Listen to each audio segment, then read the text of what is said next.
I know you were listening to some of the things that I've been talking about. And really, I wanted to take this moment, brother, to just show appreciation to our partners, our supporters. These are amazing, amazing members of our team. As you know, of course, you have your amazing team as well, out of whom sometimes you really uncover some scholars who've been doing work. In the same field that you're passionate about, and they end up being some of the amazing researchers that the Lord has blessed your ministry through. So, why don't you tell us, brother, about this year? I mean, what was so amazing about this year when it comes to your work and your ministry from your perspective? Yeah, 2021. We're moving into 2022. Well, you saw yesterday when we did that live stream. The live stream that we brought in the team that I've been working with. And this is the team that has been really come on by accident. I didn't look for them. We weren't searching for them. Much of what happened was I would just look at the comments. You get comments. Yeah. I don't censor my comments. I let people say what they want. They can bellyache, they can troll. But what's great is since we have been moving into this historical research, and that's really have been since the pandemic hit. So we're talking about 2020, the pandemic hit, and suddenly everything started being shut down. Everybody was going home. They were now sitting in their homes. They were watching videos, and they were watching our podcast because of the fact that they now had the time to do so. And exponentially, we started getting an enormous audience. You saw the numbers, I saw the numbers expand, and people were commenting because they had not seen this material. They had not come across a lot of the historical critique that you mentioned earlier. And really, what is the historical critique about? It's about three things: the book, the man, and the place. It's as simple as that. Looking at a book, looking at a man, looking at a place. The book would be, of course, the Qur'an. The man would be Muhammad, and the place is Mecca. It used to be the book of the man, book of the man, book of the man. I've been saying that for years and years. I think I have it copyrighted in England. That phrase has been bought by my team there as a copyright for me. But I'm now added the third category, and it was that we started doing with you and I started doing back in 2020. I think we even did one or two episodes in 2019 leading up to this. What was happened in 2021 is that we came across coins in 2020, and I came across Odon Lafontaine. Odon was the French character from Paris, smokes his pipe, sits there. He's been doing this since 2009, where he's been unpacking much of the material from Guillaume D and Galès. These are the French scholars in this area that you and I have not heard about because we don't get the French material. Mm-hmm. And so we needed to hear about this. And I said, listen, Odon, unpack the French material for us. Now, I had already been working with Mel. Mel used to be on my team in Britain when I was there at Speaker's Corner. He used to come down, was always very quiet, never really said much, but he would always hang in the crowd. He would fly over from Dublin. He would hang in the crowd there, and then we would go out and have something to eat after, so as we always do. And that's where I got to know him. And that's where he would start plugging me. He said, what about this? What about this? Have you heard about this? And I said, this guy is good. This guy knows his material. This guy is serious.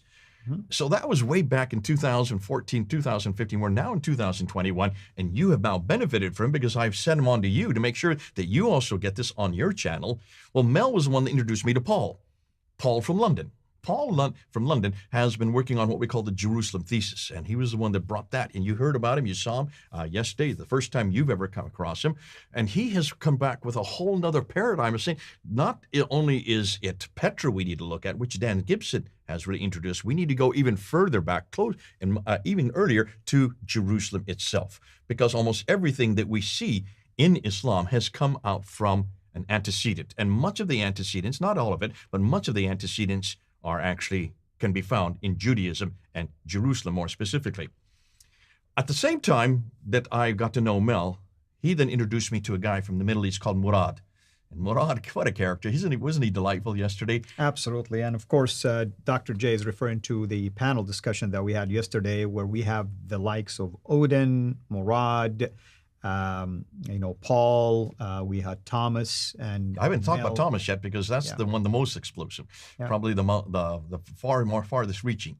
But Murad, what I liked about him was he was the one that actually helped me, like you have helped me with Arabic, because you guys, this is your mother tongue. You've grown up with it. Murad's grown up with it. He understands the Syriac. He understands, and he has been working on this for years, looking at what really the Arabic says and much of what the Muslims have not been telling us about the Arabic. something as simple as the name Muhammad on the Dome of the Rock, on the coins, the caliphal protocols of Abdul Malik. You need to look at the Arabic at that time. You need to know what they're saying. So that was Murad. He was terrific to do that. And I mean, one of his, just a thing that we did on the Dome of the Rock has been one of the most popular videos on my channel. And then we came across the German school. Now, this Thomas fellow that you met for the first time yesterday, he was commenting, as was Odin Lafontaine commenting. These are commentators. And I recognize that these guys who are commenting actually had very good material, really well thought through. They had done much more work than I had given credit for, and certainly more work than I had done in this area. So I got a hold of this Thomas. I said, please email me. I'd like to know who you are.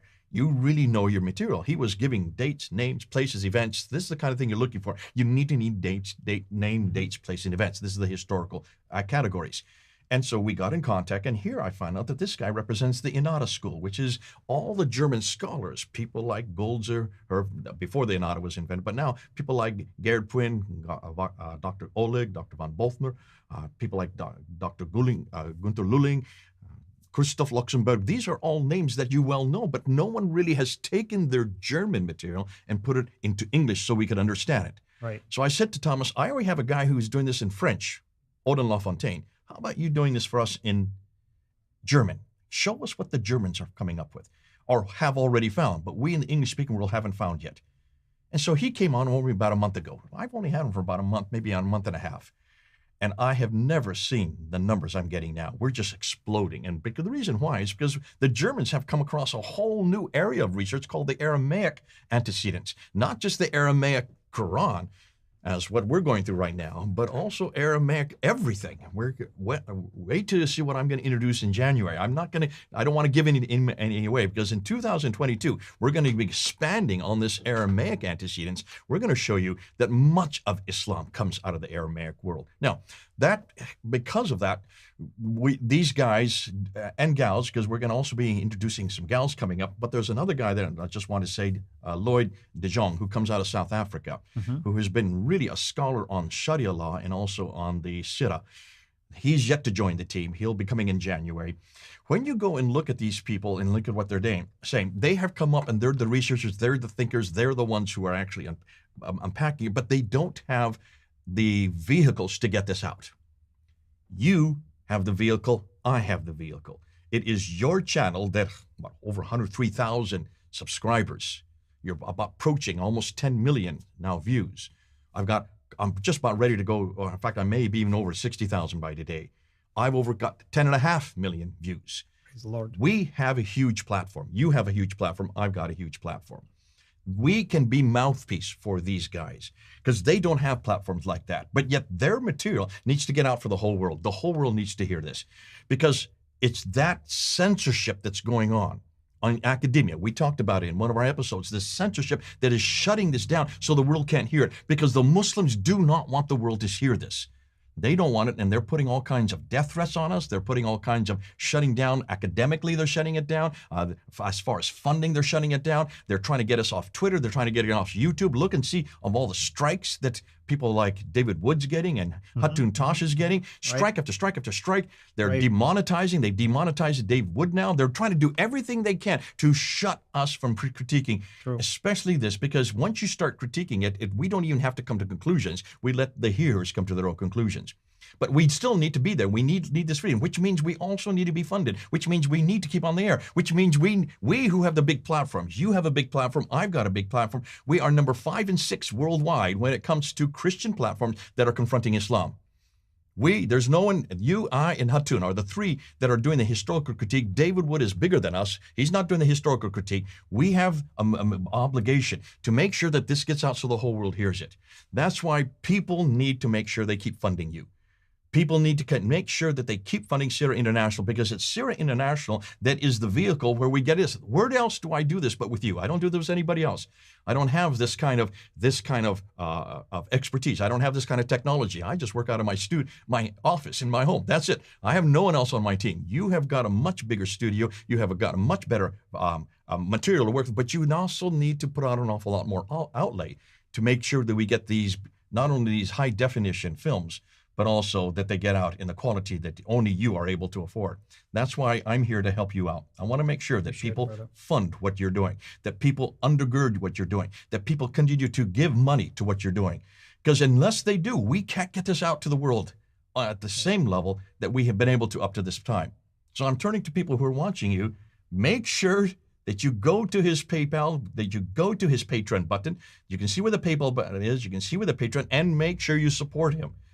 We need to make sure that this gets out to the whole world, because it does no good for us to keep it inside, to keep it in our studios, to keep it inside our libraries, and keep it inside our own little group of friends. We don't want what the Germans have done just by keeping it in German. We don't know what just the French have done by keeping it in French. We want to make sure it gets out so the whole world hears it, and especially so the Muslims hear it, because this is the one way that we're going to bring them home. Now, what we did yesterday, I introduced an object. Remember this object? This is called a sifter. Right. This is a sifter. Basically, what you and I are doing is we're taking the standard Islamic narrative. That means the traditions, everything that Islam is dependent on, and we're shoving it into this sifter, and we're finding out what comes out at the bottom. So we're here. Let me just give it visually. Let me just show you. We're shoving the Qur'an into the sifter right here, right? And guess what we're finding? What's coming out the other end? Well, I guess you told me we're finding biblical material. It's the coming out. Bible that's coming out the other end. This is just visually. I'm just doing this right off the top of my head. When you look at that, when you sift through what the Quran is, when you sift through what this began as, what we're finding out, once you go through the sift, you can find the Bible. And what's left behind? Well, that's all the stuff I want to throw away. I just want to throw away what's left behind. But you and I are sifting it through, and we're not really doing the main material. It's the guys that we saw yesterday. It's the Odons and the Mels and the Pauls and the Lloyds and the Thomases and everybody else. They are the ones that are actually sifting it through, and then we're just communicating what the result is. Our job is to communicate it. Our job is to make sure that the world hears about it. Our job is to, yes, I know the Quran fell to the ground. Maybe that's what's going to happen by the time we're finished. Because we are, in some ways, destroying the Quran. We're destroying Mecca, and we're destroying Muhammad. Now, people say, well, that's a bit strong to make those kind of words. Well, that's exactly what was attempted against Jesus Christ. They tried to do the same thing to Jesus. They tried to do the same thing to our Bible, did they not? They Right. tried to do the same thing to the book, The Man and the Place in Christianity, Jerusalem itself, saying he never died on the cross. And this has been going on for 200 years. They tried to destroy our book, Our Man and Our Place. And what they did is actually, they made it stronger, because our book, Our Man and Our Place, are the only ones that have actually stood the test of time. And we're asking the same thing to be done of Islam book, Islam's Man and Islam's Place. You and me, what we're to do then is to make sure that that gets communicated. In layman's terminology, taking it from the difficult down to the easy, taking it from the academic material that a lot of people don't understand, and bring it down to layman's terminology, which you and I can then understand, and communicate it so the whole world that can get it, and also so that we can bring them home, because we want to bring Muslims home more than anything else. Absolutely. We want to make sure that they come home to Jesus Christ. We want to make sure that we take them away from the Quran and bring them back to the Bible, away from Muhammad and bring them back to Jesus, away from Allah and bring them back to Yahweh. That's our job, but we need to make sure we get the support. Amen. Amen. And thank you so much, of course, for your support. And really, it means a lot to me. You, like you said, you have your own platform. You could be doing this somewhere else, but you believe in the mission that we have. You believe in the platform that we have, and this partnership has been proven really to be a successful partnership, because we started this a couple of years ago. And you've been noticing yourself the improvement and enhancement that has taken place, and also the passion that we both share. I mean, you are talking about something that goes to the heart of the faith that I used to believe in. And these are tools that are helping me even strengthen my argument that I am sharing with my Muslim people to come to Jesus. And at the end of the day, that's really the hope that we have. So you want to just tell people about, some of the things that are coming in the hopper next year, without maybe sharing a whole lot of details. Is it still textual criticism? Is it still historical criticism? Are there other isms that you're working on? Yes, to all three. Yeah. Yes, to all three. I don't want to give it away, because it's what we are about ready to share, what's coming out, is coming out of research that's going on right now.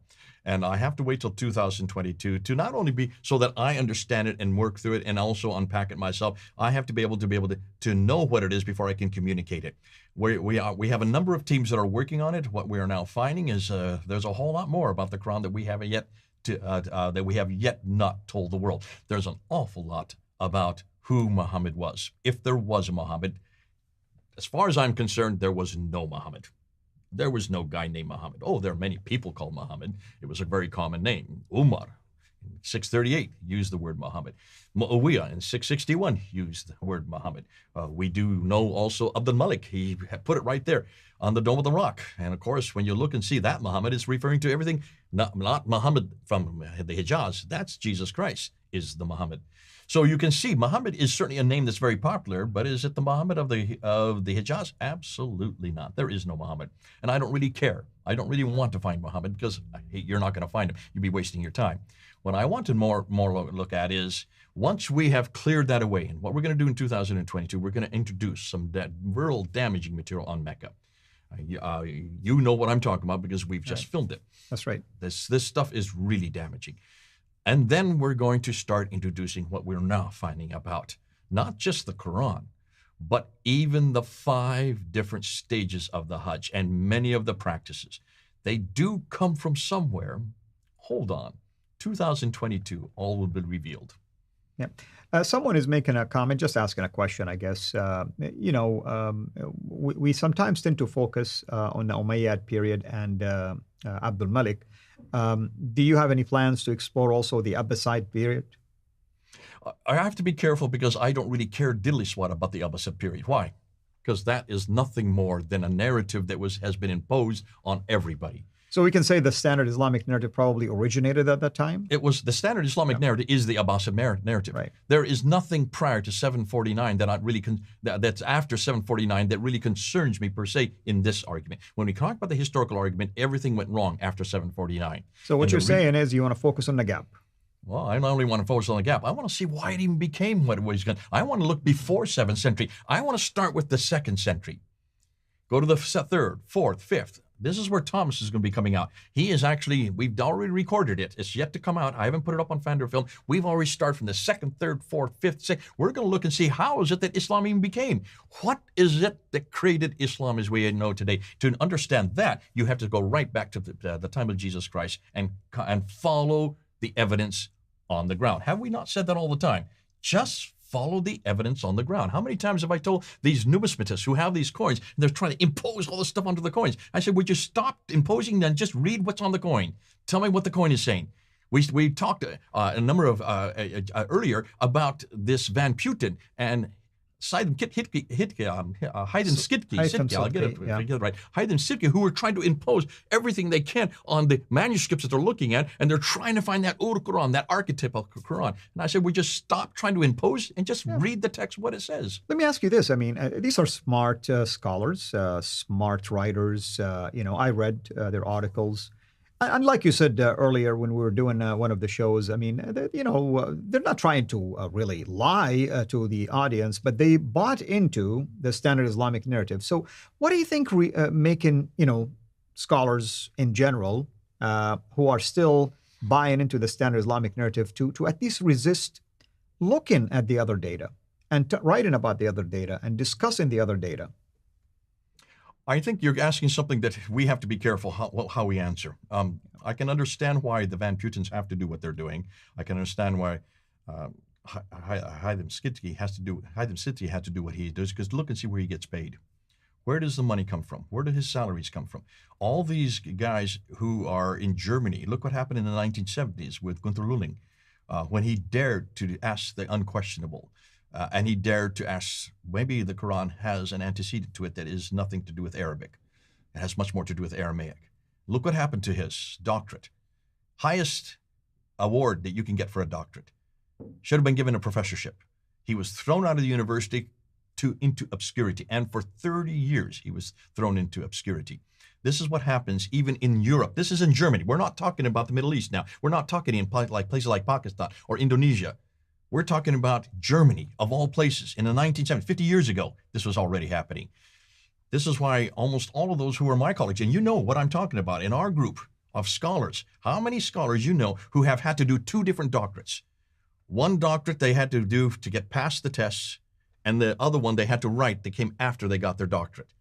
Because that first doctorate would not be published and would not have been given its award. This has happened in Britain. I can give you 3 cases of 3 different doctoral theses that they had to censor what they found so that they could get their doctorate. Once they wrote their doctorate, then they could write whatever they want. But in order to even get past academia, what in the world's going on? Well, you can see this is a censorship that is happening at the academic level that needs to be stopped, because there's no other area of academia where this is happening except in the Islamic world. And you can see why. Look and see what happened to Salman Rushdie. As soon as I say that name, Satanic Verses, when he came out with that book, Right. Look and see what happened. For 10 years, he was under house arrest. They wanted $10 million put on his head to have him killed.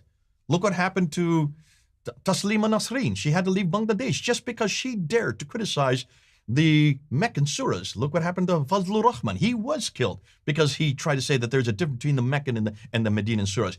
Muslim after Muslim who has been killed for saying the same things we're saying right now. And this has now infected academia. This has infected the world. This is why there is such a fear to confront the narrative that we're confronting. And this is why what you're doing and what I'm doing is not only unique, it is very dangerous. But for that reason, I want to make sure that we continue doing so, because as Dr. Patricia Corona, when I went to her office before I did my debate in 1995, and I asked her for all these 10 points, and she said, do this, don't do this, why don't you do this? And I said, why aren't you doing this debate? She looked at me and she kind of laughed. She said, you know, Jay, I have a chair that I have to protect. I have an institution that I represent called Cambridge University. I already got death threats at Oxford University when I came out with Hagarism and Meccan Trade and the Rise of Islam, she said. And that was in 1987. I had to move to Cambridge University, and she says, I cannot do this because of that chair that I protect. But you, Jay, you can do this debate because you have only one person who you represent, and his name is Jesus Christ. And this was an atheist telling me this. An atheist telling me, I only have one person that I'm responsible to. And this was back in 1995, she told me. That was 27 years ago. Can you see? She understood what most people don't understand. Those of us who are Christians, we have a freedom that no one else has. And this is one reason why I want to say this to the atheists who are watching as well. I've had so many atheists come up to me. I had an atheist come up to me in 2017 when I left Speaker's Corner. The last person, he was crying. He had tears in his eyes. I said, please don't leave. And I said, why not? I have to go back to the States. He said, because you're the first Christian we've met who is actually answering our question. You're answering the question we're asking. Is it true? Just 3 words. Is it true? And he said, this material that you're bringing, this historical material, this is stuff we can use. And I turned to him and says, don't use it. This is not for you. Because you have nothing to replace it with. You have no one that you're going to replace Muhammad with. You have nothing you're going to replace the Quran with. We do. We're the only ones that give them Jesus Christ. We're the only ones that can give them the gospel. We are the only ones that can bring him home. We are the only ones that have salvation. What do the atheists have? Yep. Nihilism. That's it. Yep. Hold your thoughts. We're going to wrap up this part, and then pretty soon we'll come back for the final part, which is part 3 of our live stream. And it will be the part that we're going to have some fun here with everyone else. So if you've been tuning in to this podcast, Let Us Reason, next week you will be listening to part 3. But if you are with us here in studio, please stay here with us for a few more seconds as we wrap this part. This is Fadi. Thank you and God bless. All right. Well, welcome everybody. This is part 3 of our live stream, and also this is part 3 of our podcast, Let Us Reason. I welcome our listeners of the podcast and our viewers who are with us here live. You've been, of course, listening to myself and Dr. Jay Smith, who is with me here in studio right now. And we've been talking really about some of the projects we've been involved in, reflecting back on 2021. And Dr. Jay Smith also alluded to some of the things that will be coming out soon through his channel. And hopefully, I think everybody figured it out. I want to honor his work. He brings this stuff out through his channel. Then he and I sometimes end up doing a live stream through my channel just as a teaser. And then I bring him over where we can unpack the same material, and we do it here in our studios to give him also the access to higher quality videos, because at the end of the day, really, it's not for me, it's not for him, it's for everybody. and we want to be a blessing to everyone who is involved. So, Dr. J, anything else you want to reflect on regarding 2021 or anything about 2022 before we start, playing some fun games with our viewers here? No, well, actually, there's so much we could talk about and where we're going to be heading. I think what we need to say is we're going to continue to head on Mecca. We have some more material that's coming out. We want to look at the Black Stone. We want to look at the footprint of Abraham. We also want to unpack really Marwa and Safa. We are already going to be talking about the Zamzam well. There's an awful lot yet we have to do. So all of these material coming out of Mecca, we still need to go through. We also then want to go and we want to unpack a lot of the Aramaic antecedents to the Qur'an. But more than that, I'd like to finally come to some conclusion on how then did Islam really begin? What happened between 622 and 749? That's really 120 years that is still opaque. Odin has been doing a good job of trying to bring us through, walk us through. Joe from Red Judaism has been doing a good job of trying to walk us through. Mel has been amazing what he's coming up with. I love what Murad is coming up with. These guys are doing a great job, but we do want to answer that question. Why was Mecca chosen? Mm-hmm. That we still haven't been able to run down. Why in the world did they choose such an obscure place in the middle of the desert that has no water and no food and no history, no civilization, nothing? So why did they choose Mecca? We're going to run that down, and we're probably going to start introducing that in 2022. Once we start showing what's going on between the 7th and 8th century, once we get that, what we call the missing piece, and once we have finally taken everything and sifted it through here, because to do that, we've got to do a lot of sifting. We are called the sin sifters, S.I.N, Standard Islamic Narrative. We're sifting it through. We need to find what then really happened. That's the... what's the word I'm looking for? That is the missing piece, the missing link. Once we're able to do that, then I think we need to start writing our books. We need to start publishing this. We need to start getting it out into the world. Right now, it's all done on videos, and these are what we call green papers. And green papers are what-if scenarios. Right. This is what Dr. Patricia Corona did and Dr. Michael Cook in 1977 with Hagerism. They said that in the very first page. This is a what-if scenario. From everything we've seen so far, this is where we think we are at. And they had to change it, and they had to move it, and they took the whole idea of the Hagerism. But look at all the footnotes that they left behind. Everything in those footnotes is all historical evidence. No one's going to dispute that, and that's what we want to do. We want to get back to the evidence and come up with our what-ifs. No longer what-ifs. This then is what happened. That's where we want to get to in 2022 and 2023.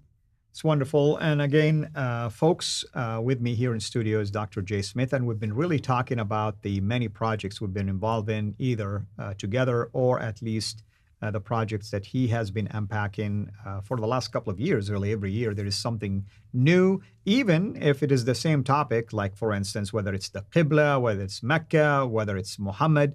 Anytime, that's what I love about Dr. Smith and his team.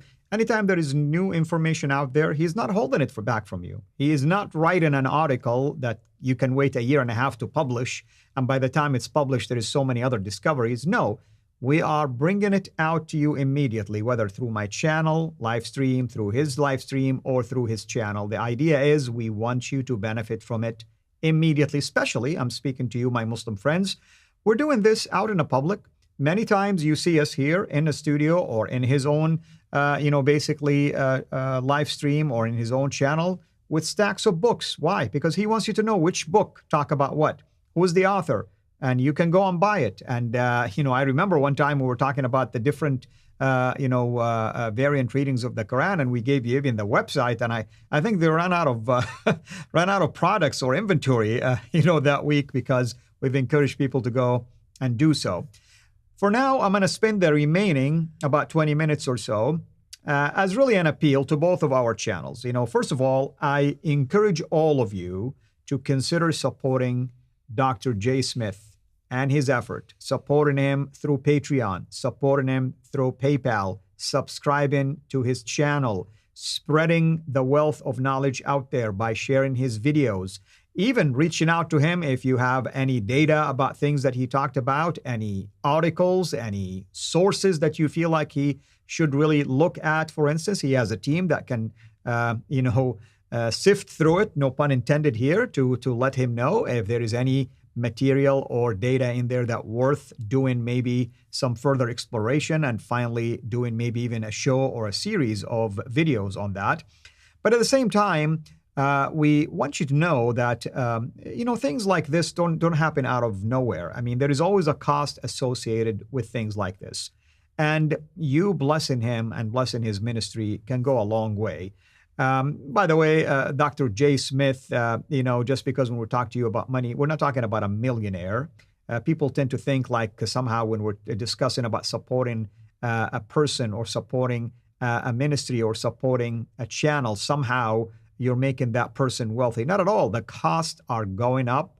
There is so much involved in research and in publications and in doing videos and in improvements and so on and so forth. So all you're doing is like, you're helping him to at least, be focused on that mission and not be distracted on trying to find other sources and other means to support himself and his family. So you're doing it for a good cause, and especially through Patreon. My goodness, the levels of Patreon, you can do $1, you can do $5, you can do $10. You do the math. I mean, if you think people get millionaires by, giving them $1 or 5 or 10, I mean, maybe we're living in a different world. The idea here is to maintain stability in the income, because in Patreon alone, that's been my experience. I don't know, Dr. Smith, if you have the same experience. Patrons, the number of patrons fluctuate for many reasons. It could be a credit card that expired, banking information that changed, or the people just felt like, I've done my part, for the last 6 months or a year or two, and now I want to do some other things. So. Yeah, and I think this is something that we did, that we need right. You and I are what we call faith missionaries. We don't have a solid salary. We are dependent on people supporting us. We are dependent on tithing of people who are in our churches. I have been doing this for almost 40 years now. My wife and I, we have been working in the Islamic world since the 1981, 1982, when we got started. So we're coming on to 40 years now where we've been working as faith missionaries. And faith missionaries need to be supported. We need to make sure, otherwise we can't do what we're doing. We can't even live where we're living. We can't even wear the clothes on our back unless we get supported by people in the church. Now, in saying that, I don't want to be supported by non-Christians. I'm very careful that only Christians support me. And I've said this before over and over again. Please, if you're a Christian, do support. If you're a Muslim or an atheist, don't. Please don't. I don't personally need your support. I don't want it, because it has to come from God. It has to be something that's laid on the hearts of people because God has laid it on their hearts. That's what we're talking about, the tithing, the 10% that is given to the church. And don't take away money that you should be going to your church to give to me. Just give that money that's above and beyond what you already give to your church. We've worked on that principle for 40 years, and we've been able to survive on that principle. We don't even own a house, Judy and I. We don't have enough money to own a house. We do own a car, and we do own my laptop. So at least I can say some things belong to me and the shirts that we wear. But because of the fact that we are faith missionaries, in some ways, it makes us a lot closer to the people who support us, because we know exactly why is that they support us. And it's not because they're trying to get credit. It's because they believe in our ministry. They believe in what we're doing. They believe on where we're going. And they also want to bring people home. They want to bring Muslims home. My area of research has always been in Islam. We are now actually, we've got the degree program. You're part of it with Veritas International University, where we're now training many others up to take it out Amen. And to get it out into the world. And we have a master's degree and a doctoral degree program that does just that. But what's fascinating, I think, as far as support, for a lot of Muslims, they come up to me and they say, you're making $1 million off this stuff. And I'd say, I'd love to know where that million is. I would love to know where is it you came up with that kind of figure. Because those of us who are in faith missionaries, and anybody knows anything about missionaries, we tend to be the poorest of the poor. We do not make an awful lot of money. And what money we do make goes into our ministry. It goes back into plowing it back into the cameras, and it goes back into, well, in my case, the cameras and the laptops and everything else that I need, and also the trips, because I do an awful lot of trips around the world. And many of those trips, especially if it's to Africa or if it's to a third world, I pay for it myself. I don't ask them to pay for it. I do all my airfare, and I also do my hotels and my food and all the rest, because they don't have those kind of finances in those countries. Other places like Europe, then they pay for it, or around the United States, they pay for it. But because of the fact that we're faith missionaries, my parents were faith missionaries, my grandparents, I'm a third generation faith missionary. All my aunts and uncles. I have 6 aunts and uncles. They were all faith missionaries. So in some ways, it's something that I've grown up with. It's just something that's expected, that we don't do it for the money. We're not in it for the finances. We've never been in for it finances. We don't. And as I said, I'm almost approaching 70, and I still have been able to even afford a house for my wife. It's similar to what we see in the early church. The early church did much the same thing. And that's why it's not in for the money. And I've heard many Muslims used to come to Speaker's Corner, you must be given $1 million. I said, well, maybe your Muslim diets to get $1 million, but we don't get that kind of money. We don't see that. And we wouldn't want to, because that is not where we would spend it. We would not spend it on ourselves. We would just plow it right back into the ministry. Amen. But we do need to make sure that we do get funded so that we can eat, and so that we can travel, so that we can minister, so that we can continue to do this amazing research. Every one of those people that you saw that I introduced yesterday, not one of them gets paid a cent. I've not paid a cent to Odon. I've not paid a cent to Thomas. I've not paid a cent to Mel. They do everything completely gratuitous. They do the research. They put the PowerPoints together. They come on our channels. We don't pay them a cent. I think this is something that's unique for Muslims to hear. They're not used to hearing this. I've never Muslims balked and they said, you're just lying, you're making this up. And maybe that's the way it works in the Muslim world, but in the Christian world, we do everything gratuitously because comes from God himself. And whatever money God then supplies us with, we take and we just live off of that. We've always lived off the bare minimum so that we can get by. And I think because of the fact that in your case, you're new to the Christian world because you're the first generation. In my case, this is something that I've all grown up with. All my aunts and uncles, my grandparents on both sides, my parents, my wife, she comes from a missionary.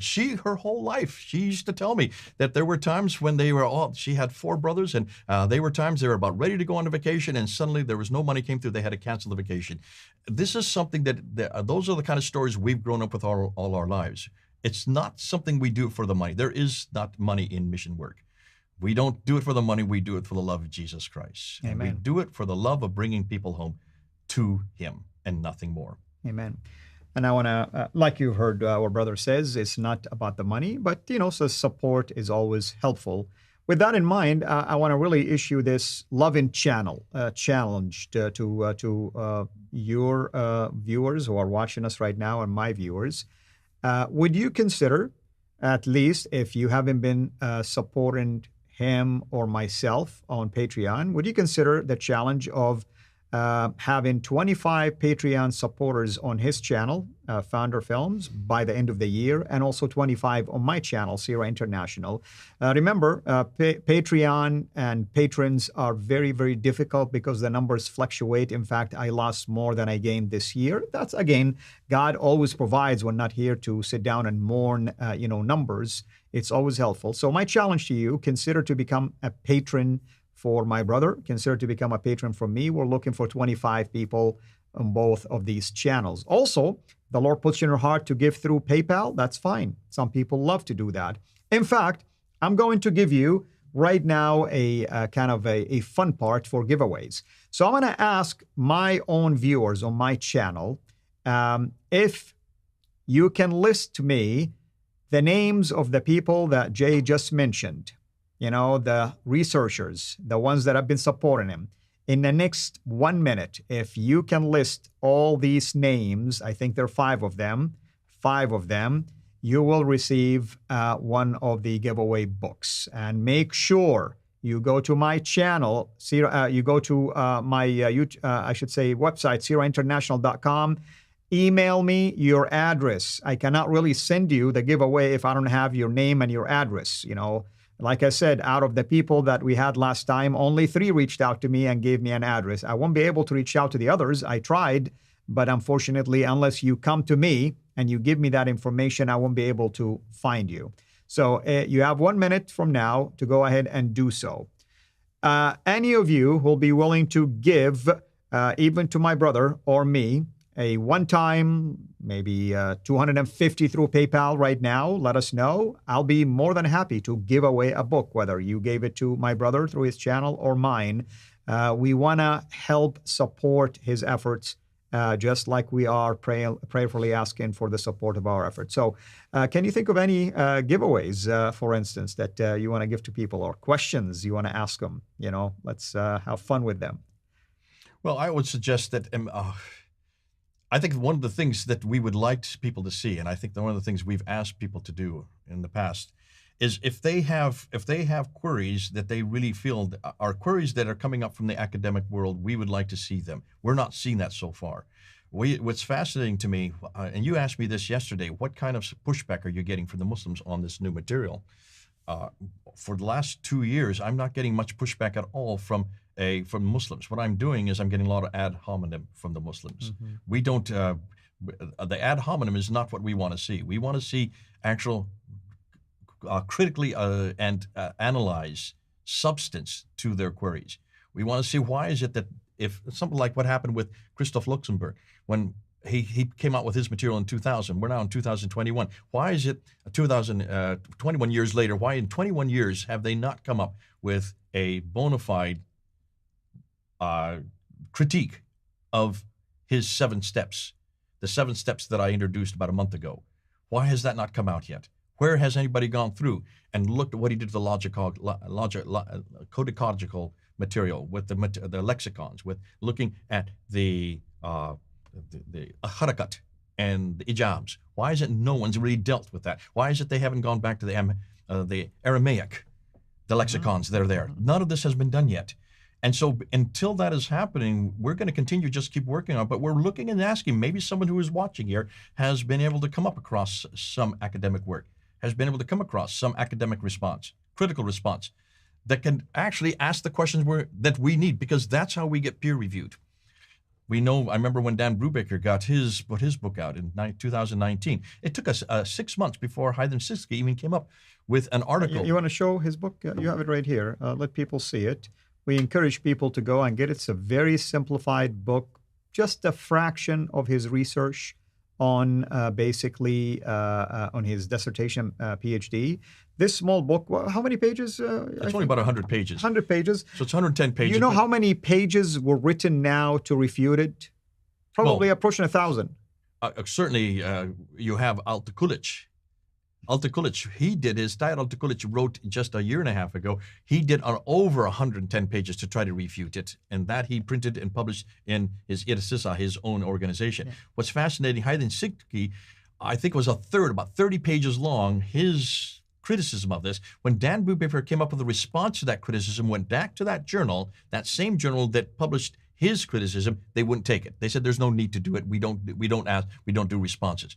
To me, I've never heard of that. Every time you're going to put a critical analysis of someone's research, you always allow a response. Of course. I mean, it's a public arena, basically. Now, that took 2 years for just that exchange to go back. When we put up material, how long does it take before we start getting criticism? Within seconds. That's right. Within seconds. We get peer reviewed immediately. And I'm glad you bring this up, because you folks can see the importance of what we do, because we bring things immediately to the forefront. Immediately. We're not going to wait for someone to tell us yes or no to publish a refutation. No, we bring it immediately, and we force others to respond to it immediately as well. And again, what's there to refute? These are images. Well, again, this is just 20 images of 4,000 that he has. That's right. He has an enormous more to do. Now, the publishing house that he uses is Think and Tell.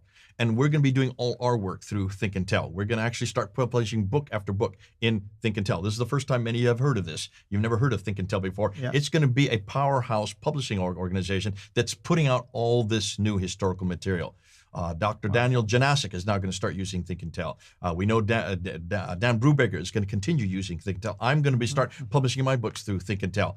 And you're going to see Mel wants to start books. So does Odin. So does Thomas. They all want to start writing books, and that's all going to be coming under Think and Tell. Wonderful. Let me say this. Al Mer, bro, you're awesome. Mel, Odin, Murad, Thomas. He mentioned Lloyd, actually. And Lloyd Jejung. That's yet to come. That's number 6. Yeah. That's wonderful. So, Al, reach out to me. I think I have your email, but just go ahead and reach out to me, and you'll be receiving one of these books, Dr. Brubaker's book, autographed, I think, by him. That's what he told me. And I'll autograph it for you as well. So that's wonderful. Gosh, we have a few minutes left. I'm going to wrap up this section, of course. We're going to stay on the air for a few more minutes after that, just in case if anyone have any questions. But one should let people know what we've been working on. Just these last few days? Yeah. Okay. We have gone through and we have been unpacking a lot more material on the Meccan, the difficulty with Mecca. Right. Remember that series we did about, I think it was 17 different videos on Mecca. Well, since that came up, even more exciting material. We went and we unpacked the isolation of Mecca. We showed that we now have found we've now found the topographical images of showing exactly where the Western Plateau is. We didn't have this. Patricia Kuno didn't have this when she came out with her theories in 1987. This kind of technology didn't exist. The technology now exists today. So we unpack that and show you, when you look at it from a topographical map, scale map, look and see where all of the trade routes are. Look and see where they're all on oases. And notice that Mecca is nowhere near any of them. Mecca is completely off this plateau. And that's what we're going to show. We're going to also show the civilizations, all the civilizations from all that area of the world. We're going to ask if any of them have heard of this place called Mecca. And we're going to go all the way back to the Assyrians. We're going to go to the Himyarites. We're going to go to the Babylonian civilization. We're going to go to the Roman civilization. We're going to go to Western Arabia, where Mecca actually exists. We're going to ask the people that were actually there, where Mecca exists, if they knew about this place. Not one civilization has ever heard about it. So we're going to show that, and we're going to show it visually. These are all going to be on maps, and they're going to be visual. And then we're going to go and ask the question about water. Mm-hmm. Something as simple as water, the nectar of life, absolutely essential for everything. We cannot exist without water. We cannot, all our food is based on having water. We have to have water to have food. And until you have water and food, you're not going to have people. If you don't have water and food and people, then of course, you don't have any towns. If you don't have any towns, you don't have any cities. You don't have any cities. You don't have any civilization. You don't have any civilization. You do not have any history. Something as simple as that, it only takes 10 seconds to make. We're going to then ask that question, and then we're going to go and shut down the response that every Muslim has been responding whenever we bring that up, and that is, what about that Zamzam well? Mm-hmm. Wait till you see what we now found about the Zamzam well. You were uncomfortable, weren't you, when we actually were actually filming that? You did not like what I came up with, because this is your heritage. This is your territory. I mean, the idea is that, I knew about the Salinization plans, but I wanted to be careful not to also promote something that I wasn't fully aware of. That's pretty much my reaction. But you laid out a good case, for it. Wait till you see, and I'm just going to put this as a caveat, wait till you see where this nectar of heaven comes from. Every Muslim will tell you it comes from God. This is a miracle of the Zamzam well, that it actually has enough water there that is exhaustive. It is exhaustive, so the whole Muslim world can get little bottles of it, and all of their. You can look at every one of the bookstores, anywhere you go and see an Islamic store, there's a Zamzam well bottle. You can buy millions of them, all from this one little well called the Zamzam well. We're going to show you where that comes from. But I'm going to hold on there. I don't want to give the answer. Don't you give the answer yet. No, we won't. This is going to be fun. Now, and then we also then went and unpacked the... Yeah, we have 1 minute left. Aramaic, the whole Aramaic categories. And we started and we unpacked the German school. So that was the other category that we went into, and I'll shut up now. No problem. I think you're holding on to the Aramaic, idea, because you have a lot of work on that. And I know it's worth really letting people anticipate. I'm not going to give it on this show. I'm not going to give it out now, because it is yet to come. And I haven't even introduced it on my show yet. And once you get it on Pfander Films, then you get it here. The tendency is I usually do the newest material with you, and then I get it after you get it. So I always get it secondhand with everybody on my show. But this time, this is going to be coming out on my show first. Absolutely. Absolutely. Thank you so much, brother. Thank you, everyone. At least those of you who have been tuning in to this podcast, Let Us Reason. This was part 3 of the podcast. Now, if you are with us live, please stay on for a few more minutes. We want to interact with you, see if you have any more questions for us, and we'll continue this dialogue as well. So, and, I want to thank those of you who have been joining us. Thank you for your prayers. Thank you for your support. Thank you for listening to this on our podcast. Make sure you share this with others as well. And those of you who are watching us live, please stick around for a few more minutes. Okay. Well, brother, you were talking about, what we did. And next year, Lord willing, we want to have you back as always, in addition to the in-between live streams. And my hope is that you would have probably unpacked more material. Now, without sharing any details, at least, are you focused on any specific areas? Like, are you going after, I know that the Quran right now, Mecca, are you still going also after the man? I mean, is there more work concerning Muhammad himself? Absolutely. Absolutely. Yeah. Remember, as I said, we want to find out what really happened between 622 and 749. Mhm. So that 120-year period, we want to unpack and solve the missing link. But I pretty well know where we're going to go. I pretty well know what we're going to find. And it's not going to be pretty for Muslims. Yeah, sadly. Now, have you had any interactions? You and I interviewed Robert Spencer when he republished his book. But in light of all of these findings, I mean, have you had any interactions with him? And is he planning on doing any other updates? Yeah, this is one of the difficulties that we're dealing with. Once you start publishing, when you publish, you're already out of date. When he did this interview with me in July of 2020, I had him on for the first time. And I started introducing a lot of the new material that we had come across with the coins, and he had heard something about it, but he had never come to any conclusions on it. And I said, well, have you also looked at Dan Gibson's? He didn't really know about Dan Gibson at that time. I said, have you come across any of the material on the Iraq inscriptions of Ilkest, all Ilkest's study? He hadn't heard about that. I said, well, you need to get on board. And he said, well, I kind of let it go after 2012. This was 8 years later. He hadn't really gone beyond that. And then I said, well, what are you going to do? So he went back and talked to his publisher, and this publisher said, well, go ahead, do another version. So he went and he started putting it together and started reading up on all our stuff and coming up on our line, coming up on Pfander Films, pulling it all together. And he finally came out with his version in I think it was November of 2020, and sent it to me. So, Jay, could you read this? Tell me what you think. And so I got on the phone within about an hour, and I said, Robert, you're still way behind.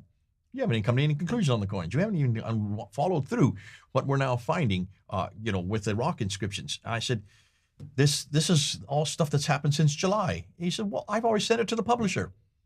I said, that's the problem with publishing. It's moving so fast. It's changing so quickly that even between July and November, he was already out of date. And he said, well, at least could you put it forward? So I read, if you look on his edition which just came out July this year, he put it in in November. They would not get it. They could not get it published until July because there was such a waiting list of other books before that. Right. Not his, others.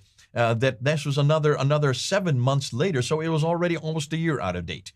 Yet it's still there, and it's making huge grounds. And I said, the problem for you, Robert Spencer, is you're going to have to write a book every year. But see, with Think and Tell, we control the publishing. The Think and Tell people are the ones who control it. And so the Think and Tell people says we can publish every year and just keep upgrading. And what we'll do is Dan Brubaker will write this book, and then he'll put, if this is written in 2019, he'll put 2022, 2023, just keep on upgrading and enlarging upon. And of course, in his case, he has so many more others, he doesn't even need to go back to those 20. He'll go to another 20, and another 20, and another 20, another 20. He has 4,000 he needs to go through. So what's happening as far as Robert Spencer is, we're going to keep bringing him back to every year. We'll probably re-engage with him and say, now let's see what you found since the last July. So every July, I'm going to bring him on just to keep up and get us updated with what he's found each year. And make sure he does keep publishing. But if he's not going to publish it, we'll publish it for him. Yes. And I want to see if any of your viewers or mine have any specific questions. Folks, we'll be around for a couple of more minutes. That's it. And then because we're going to have to really leave and continue recording, we still have a few more shows or episodes to record in a specific series that we're working on right now. So if anyone have any questions for us, let me see. What are all these Islamic professors at universities everywhere doing, and why can't they do this kind of research? Do you have an answer for that? Yeah, it's very simple. What they're doing is they're really just explaining and telling and explaining to people what the standard Islamic narratives. What they're doing is they're just introducing this. They're introducing everything that goes in it, but that doesn't have any holes here. They're keeping it in a bowl that has no holes. When you need to pass it through the sieve, and none of your professors are willing to do that for one very good reason. If they do that, they will lose their chair in the universities. Secondly, they'll lose all their funding because the universities, most of the European universities now for the Middle Eastern studies are all supported by petrodollars dollars coming in from Bahrain and United Arab Emirates and Saudi Arabia. The Middle Eastern oil money is what keeps and props up those chairs. Secondly, in order for them to do their research, in order for them to get into those countries, they need to make sure that they don't say anything that's critical of those countries, because they're not going to not be able to visit the museums or to get into the libraries or to even get into the sites for the archaeological sites if they say anything that goes against the narrative that's right here. And so they're in a rock and a hard place. I've seen this firsthand with my own ministry. When I did a debate back in 1987, it was the debate. It was an in-house debate with Christian academics, where they were asking whether or not I should even use historical criticism in Islam. I couldn't believe that question had to be debated. And I said yes, and all the academics who were there, Dr. David Marshall was the one that was debating me. Dr. David Marshall was saying no. He was from Oxford University, got his doctorate on the Quran from Oxford University. He's saying, no, you cannot use historical criticism against the Quran. Now, to me, that just seemed absolutely idiotic. What do you mean? You can use it against any other book, but not the Quran. You can use it against any other man, but not Muhammad. What was his reasoning? Well, because it will come back and flip back and hurt us, because we don't believe in source criticism for the Bible. Or I said, since when don't we believe in source criticism? Since when don't we believe in redacted criticism? Where do you think these were matured? How do you think we know about source criticism? And how is it we are told about redacted criticism and textual criticism? Textual criticism was matured on the Bible. Now, in that group were about 50 men and women. They were all academics, all of them either doing their doctorate or they were teaching in university. They were teaching on staff. At the end of that debate, of 2 hours, I was asked two questions. Should we use historical criticism and should we use polemics? Do not attack the Quran. Do not attack Muhammad. This is hands off. You're in Britain. You're in America. What are you doing here doing this at Speaker's Corner every Sunday? And I said, how are we going to get it to the world? How can you say that you can attack the Bible, you can attack the Book of Mormon, you can attack the Vedas, you can attack the Bhagavad Gita, but you can't attack the Quran? Since when is this double standard? There's only one book you cannot confront and everything else is open season. And I couldn't believe I was hearing what I was hearing. So after 2 hours of debate, they had a show of hands as to who supported me and who supported Dr. David Marshall. 25 of the academics went with David Marshall, 25 went with me. Now, I'm going to let you guess as to who went with me and who went with David Marshall. Did the academics go with him or did they go with me? Did the missionaries who are all doing degrees go with David or did they go with me? Who do you think went with him? It's clear cut. Missionaries with you, they're practical. Academics with the academic field. Absolutely. And Dr. Peter Riddell, this is where I met him. He was at this debate there at Selly Oaks College in Birmingham University, 1987. He rode back to London with me and we were in the car and this is the first time I met him. And he turned to me and says, you know, Jay, I had to raise my hand for David Marshall. I said, what in the world? You actually believe what he said? He said, Jay, you don't understand. I'm an academic. I'm on staff with other Muslims. On our staff are other Muslims. I cannot say what you can say here in my own academic offices. I cannot, in order for me to get along with them, in order for me to continue to protect my chair. Now, this is in 1987. Remember, did I say 87? I meant 1997. 1997. I'm off by 10 years. This is in 1997. Remember what I said in the last hour about Patricia Corona telling me almost the exact same thing in 1995. Mm-hmm. As a secular historian, she said almost the exact same thing that Dr. Peter Riddell, who's a Christian historian, said to me. He said, Jay, please continue to do what you're doing. But we in academia, we cannot do what you do. We don't have the freedoms you have. We are not permitted to say what you can say. Please get your doctorate. I did. I got my doctorate under Peter Riddell. In fact, he was the one who was my supervisor. And I got it in 2016, 2017, I got my doctorate. Why? Because I wanted to make sure that we are actually doing what was done to the Bible had to also been done to the Quran. So we have a freedom to be able to go places that even the academics don't have. And this is one reason why we're doing what we're doing and making sure we get this and making sure we get it out to the whole world. Wonderful. I want to make a quick comment to Jonathan Terrell. That's not, brother, what we were talking about, but thank you for at least trying those names. But Jonathan, if I recall, you were one of the winners last time. I don't know if I ever received your information. So if I did, please resend it again because I don't recall that at all. And there was, Dion also was asking, how can Islam crumble by findings just in the last 50 years, if I understood the question correctly? I tell you how, courtesy of the internet. the internet, and Google. That's how can this religion crumble, because a lot of things are coming out right now. YouTube, Facebook, all of these platforms have been fascinating because what was hidden in secrets is out in the public right now, and many Muslims can, at the privacy of their home, in their own room, dare to go and read things like this, access things like this without the need to ask their imam, their friend, their father, their cousin. That's how this whole thing can crumble. And it's not big for God, by the way. He can cause it to crumble in 5 seconds, actually. Let me give you an even better example that everybody knows. Remember what happened on June 8, 2020, when Muhammad Hijab did an innocent interview with Dr. Yasir Qadhi, who was in Houston. Muhammad Hijab was in London, and he put out his hands. He says, which Quran are you going to put here? Which one of these are you going to put? Is it going to be Hafs? Is it going to be Warsh? Is it going to be Khalun? Before he could even finish, Yasir Qadhi says, we don't talk about this in public.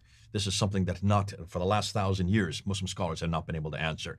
And at the end of 28 minutes, when he was asked the second time, I'm still waiting, which are you going to write there? His response was, they're all the Quran. All 30 of them are the Quran.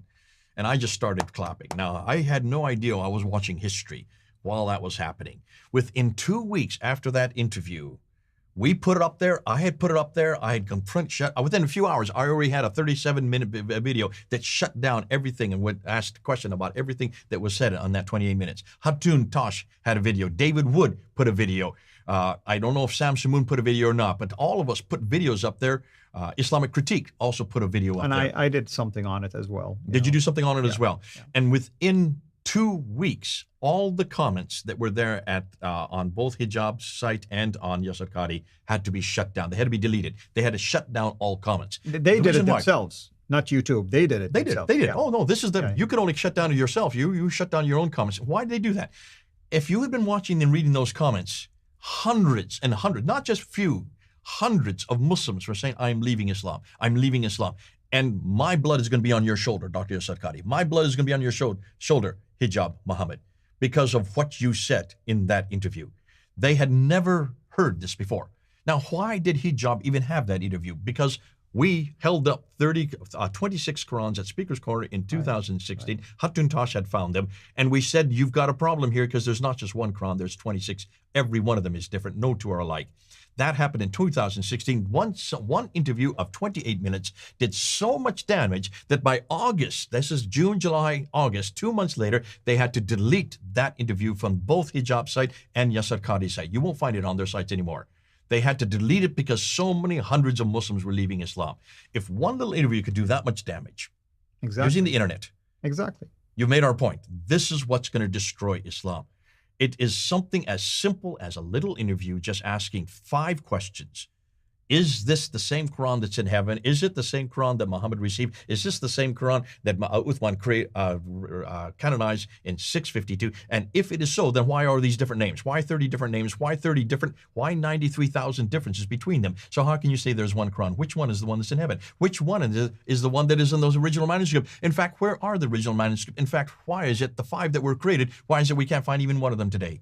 So these are damaging questions. And now we're finding that it has nothing to do with Arabic. We're finding now that the Quran has nothing to do with Arabic. But hold on, that's for 2022. That's what we say, woo, tu. That's my signature piece. Woo, tu. Right, that's what we are going to be talking about. So folks, thank you so much for joining us. Remember, please consider to be a Patreon supporter through my channel, Sierra International, through my brother's channel, Pfander Films. Consider to join my channel to basically be a member. I need to look at the camera to remind you, I'm looking at your comments. Consider to become a member by joining. Do you have the join option in your channel? For what? Joining what? To become members on your channel. You mean subscribe? No, there is subscribe and there is join also. I have no option for that. Yeah, so I have both options for people to subscribe or also join. Through join, you get some perks. Part of it is interacting with me. Also, we're going to be doing some Zoom calls and things like that with those who have joined us. We have few members already. I think we have about 30 to 35 members, if I recall the latest numbers. And we want you also to consider as well, giving through other means if the Lord put in your heart, but also at the end of the day, please, please consider to pray for us. All right? Consider to pray for us. That's the most important thing that you can do for us. We're not here, by the way, to make you feel like guilty or make you feel like pressured that you have to join our support team. No, no, no. This has to come from your heart. God loves a cheerful giver, whether to give to the church, to give to ministries, to give to us. We want you to really feel the calling to do so. And we are so thankful for many of you who have done so and many of you who are praying about but pray for us. I mean, this is the greatest gift you can give to us because we are in the front line. We're fighting a tough battle and we need all the support and the prayers that we can get. Thank you so much, everyone. This is Al Fadi, over and out. God bless.